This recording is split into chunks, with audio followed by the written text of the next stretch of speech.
বাংলাদেশের সেনাবাহিনী দক্ষিণ এশিয়ার অন্যতম সেরা বাহিনী। পেছনে ফেলেছে মালয়েশিয়া কিংবা ইরাকের মতো দেশকে। এমনকি কিম জং উন, যার ভয়ে কাঁপে বিশ্ব, তাদের সম পরিমাণ শক্তি আমাদের এই বাংলাদেশ সেনাবাহিনীর। বাজ নিউজের এই ভিডিও জুড়ে আলোচনা করা হবে আমাদের দেশের সেনাবাহিনীর গৌরবের কথা, কাজ, শক্তি এবং আরো অনেক কিছুই। না টেনে দেখতে থাকুন।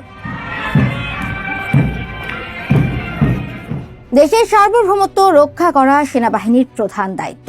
স্থল, জল, আকাশপথ যেই দিক থেকেই হোক, তারা জীবন বাজি রেখে শত্রুর সাথে লড়াই করবে, নিজের দেশকে বাঁচাবে।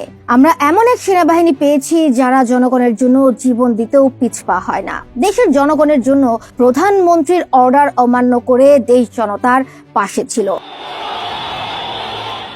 আমরা এতটাই ভাগ্যবান যে আমাদের সেনাবাহিনী আমাদের নিয়ে ক্ষমতার রাজনীতিতে লিপ্ত হয় না। যেমনটা আমরা দেখি পাকিস্তানের সেনারা দেশের সরকারের ব্যবস্থার উপর হস্তক্ষেপ করেন বারবার এবং দেশের মানুষের ক্ষতি সাধন করেন। আধুনিক পৃথিবীর উন্নত দেশগুলোর সাথে সময়ের সাথে সাথে তাদের সেনাবাহিনীকে করছে শক্তিশালী।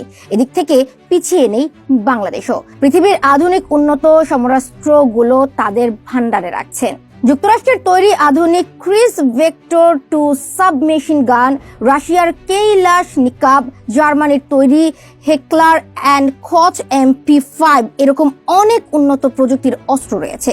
এছাড়াও উন্নত প্রযুক্তির ট্যাঙ্ক, মিসাইল, সাজোয়া যান, হেলিকপ্টার, যুদ্ধ বিমান রয়েছে সেনাবাহিনীর কাছে। এছাড়া বাংলাদেশ সামরিক বাহিনী 3 ভাগে বিভক্ত হয়ে কাজ করে। প্রথমে বাংলাদেশ সেনাবাহিনী, যারা সম্মুখ যুদ্ধ নেতৃত্ব দিয়ে থাকে। দ্বিতীয়তে রয়েছে বিমান বাহিনী, যারা দেশের আকাশ পথকে শত্রুর হাত থেকে রক্ষা করে, এবং সর্বশেষ বাহিনী, যারা দেশের সমুদ্র সীমাকে অক্ষত রাখার দায়িত্বে রয়েছে।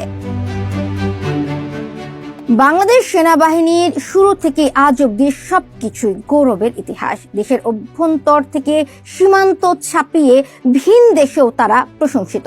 স্বাধীনতা যুদ্ধের পর ধীরে ধীরে সময়ের সাথে সাথেই নিজেদের সুসজ্জিত এবং করেছে শক্তিশালী। বিশ্বজুড়ে আমাদের সেনাবাহিনীর অবস্থান 37 নম্বর হলেও আমেরিকা, রাশিয়া, ইসরায়েলের মতো দেশকে পেছনে ফেলে জাতিসংঘের বিশ্ব শান্তি রক্ষায় আমাদের অবস্থান প্রথম। এই ব্লু হেলমেটে রয়েছে অনেক অর্জন। কঙ্গো, মালি, সুদান, নেদারল্যান্ডের মতো দেশে আমাদের সেনাবাহিনী গৌরবের সাথে কাজ করছে। এছাড়াও গালফ, সায়েরা লিওন এবং সোমালিয়ার হয়েও যুদ্ধের ইতিহাসে রয়েছে আমাদের সেনাবাহিনী। আমাদের সেনাবাহিনীর গৌরব, সম্মান আশেপাশের অনেক রাষ্ট্র হিংসা করে। তারা আমাদের সেনাবাহিনীর বিরুদ্ধে নানা ধরনের চক্রান্ত করছে সময়ে অসময়ে। এর উদাহরণস্বরূপ পিলখানা হত্যাকাণ্ড। চক্রান্ত যতই হোক, মাথা নত না করে শত্রুর বিরুদ্ধে সম্মুখ সারিতে দেশ রক্ষায় এগিয়ে আসবে আমাদের সেনাবাহিনী। দেখছিলেন বাজ নিউজ। ধন্যবাদ।